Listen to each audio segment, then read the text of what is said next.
So it's about 1 o'clock. Been a pretty damn uneventful day. I don't think we saw any deer while glassing. We saw deer going in and no deer coming out. But got to look in a couple areas. Jay is scouting now and going to put out a couple cameras. Beau is staying the next couple days to hunt. Harry's going to actually hunt with him and film. He's going to be scouting, hunting, putting cameras out, trying to find some deer. So should be a good weekend. Cold front's coming in. I can't hunt. Brody plays baseball. So I'll be out and hopefully one of these boys can get it done. Zach, he's probably warm-legging it, you know. He warm-legs it a whole lot. He thinks he's going to get up in the morning, and Shelby kind of tickles his toes with her feet and he decides to stay in bed.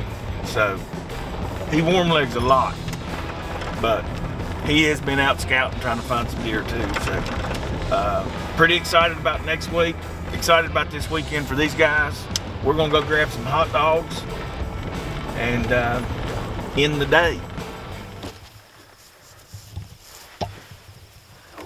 It's Saturday, October the 8th, and yesterday I came in, well, the night before I spent the night at Josh's house and came in and we split up and went different directions. I came over to this valley field to be able to class, and the fog was so thick I couldn't see anything.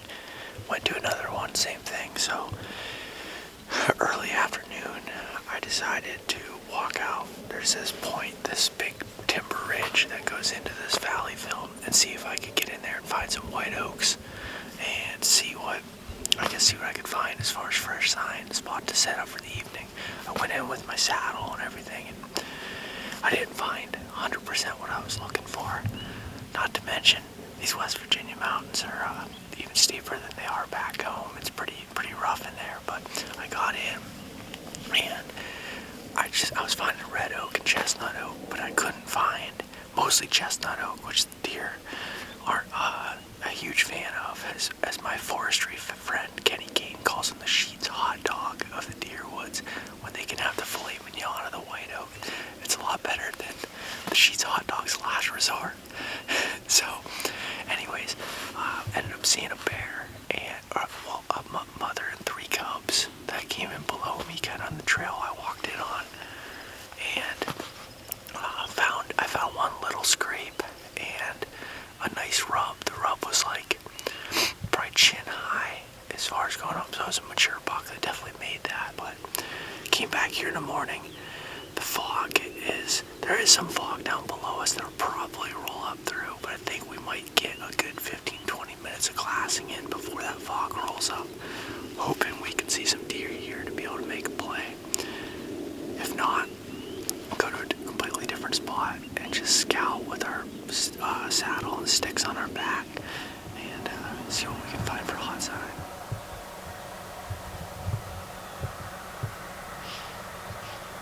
Just like that. It's right behind us. There's 2 of them.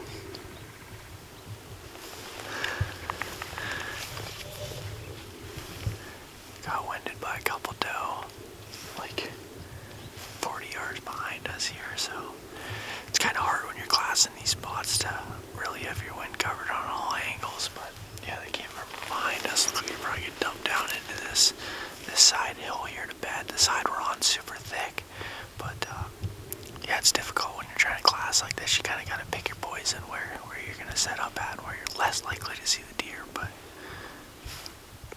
apparently they like the spot.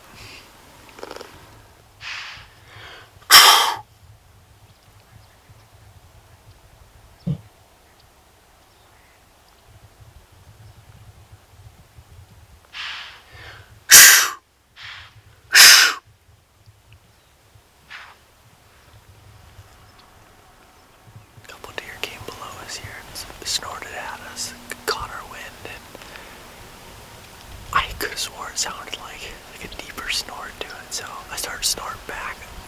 A lot of times if you hear a deer snort and they don't take off right away, I'll just snort right back at them, and then they're kind of confused, especially if it's not like a solid wind going to them, it's just a little bit of swirling. they won't know what you are, and they'll get curious, and sometimes even come in to check it out. So that's why I kept just snorting back and forth at her, which I thought was a him, but nonetheless, it's something I've used in the past that's worked out in my favor, and other times it just goes like that. They end up taking off, but looks like it was a couple does that we saw earlier work their way up that way. They must have came in below us. We're pack up here. It's almost 11 o'clock, I think. But the deer moving all morning, just not anything bigger than a spike that was rubbing a tree down there, causing a ruckus. But, so we're gonna pack up and move on, and probably get in the timber a little bit and do some scouting, and still hunting, and hopefully find a spot for the evening. Yeah, some old historical rubs there too. Some little rubs we're starting to get into as we get out towards this point. This whole top is just full of, as I call it, just trash, as far as trees and brush and everything. Which actually makes for some good bedding and stuff, but I want to skirt the edge of it now and kind of go out and try to get to this big timber to see where the food's at. I want to find some white oaks dropping, and then kind of work our way back from there. If we end up blowing something out, it's not the end of the world, because I just want to really scout it and if possible be able to hunt it, but just gotta find that feed. I just pawed up the ground, kind of freshened up that scrape a little bit, and I actually broke another branch off a different oak tree to hang over top of it, because the old licking branch was actually snapped completely off it.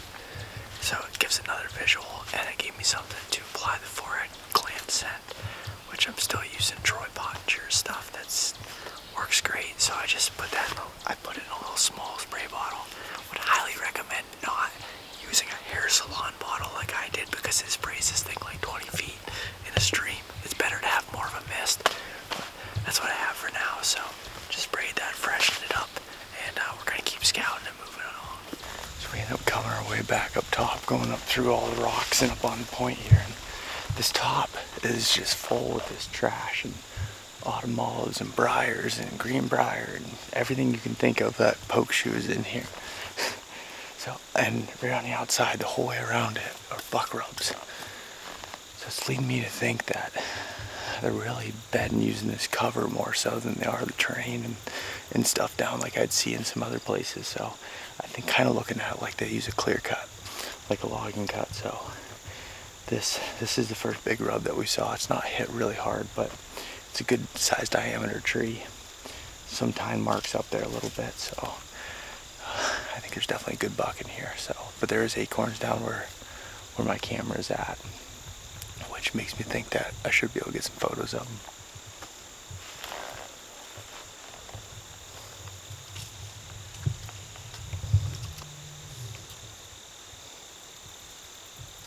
We just came back to that spot that we found on the point where it's just thick, nasty with all these briars, and there's big rubs all in a cluster on this point out here. And it's a really good funnel. I think this is a really good rub funnel too. We got the big opening down below us here, then the steep drop off down the hill with some oaks kind of scattered through it, and then just this funnel that wraps through here of thick cover. It looks like an area big buck will move through. He's obviously leaving some sign behind, so built a mock scrape here and threw up the Exodus lift too. I actually wanted to put a render on here, but I forgot that back at the truck, so guess I'm gonna have to wait a little bit and see what the photos are, but hopefully learn some intel for next season. This spot is honestly what you could dream of as far as a pinch point. There's a pond in the center with two very narrow strips that run on each side. I'm assuming this had something to do with the coal mine back when this operated years ago. But then it's a low spot and it goes up to this another little part of the point of the ridge. It's almost like it almost acts as a saddle as it goes through here, and it's just blackberry briar filled. You set up somewhere right in the center here. You have a funnel this way, a funnel that way. I think you could hunt this on a variety of winds, but I would like to stay in one of these trees that are facing this water. And this is just my first thought of looking at this. You got a wind that's blowing off this way, that's coming out of the north. It comes out and it goes up, and you're over that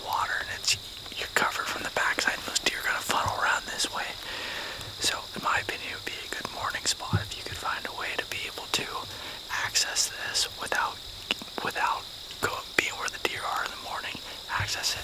They funnel back through the bed out on this point, and it's a bulletproof setup. I can't see my pen anymore. Yeah. It's still legal shooting light, but I can't see my pen. Josh called them muy grandes. I love that term. I keep using it ever since he said that. This is the spot Josh and I came last year during the rut, where we sat right here in our class. It reminds me of like a spot that I'd be out west looking for mule deer. It's beautiful, big open valley fill. It's growing up a little bit, so it's tougher to see the deer. So you really got to spend a lot of time behind the glass. Unfortunately, I forgot my spotter up in the truck, but I do have my binos, and which I like to use binos for spotting things at first anyways. But we saw a big 10 point last year, cruising across one of those benches, way across there, and he went into like a rock, thick ditch that goes up to the valley fill. We went around to try to move in on him, and he had already skirted us. We spotted him on the way over, going across the top, put a move on him, and I ended up getting a shot at a different buck that night.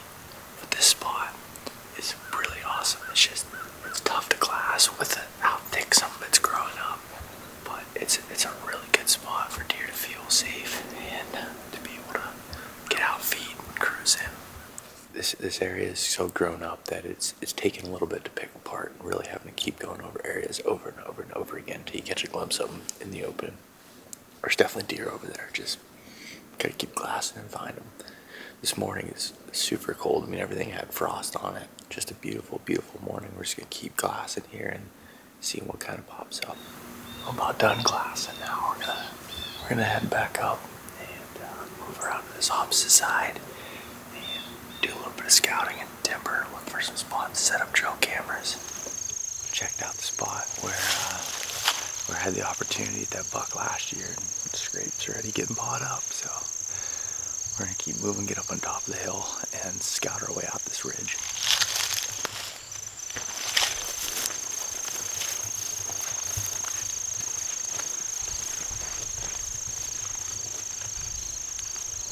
So I finally found what I would consider a community scrape, and a big scrape that these bucks are gonna use year after year. If you see these licking branches like this, that are that big around, broke off, multiple licking branches across there, broke off at a pinch point where there's actually, there's 3 different ridges that meet at this converging spot. And it all just funnels movement down. There's all this nasty autumn olives and everything else around. This little grassy opening filled with goldenrods. These deer just traveling right through there. There's a scrape that goes the whole way around here. I'm gonna get this freshened up and throw a camera on it. Only took 3 days of scouting to find the Holy Grail. And it was the first spot. And it was the first spot I had picked out, but I was, honestly, if I'm being honest with myself, I was too lazy to want to go there right off the bat. And I was trying to hit the easier spots first. But it's definitely worth it, so.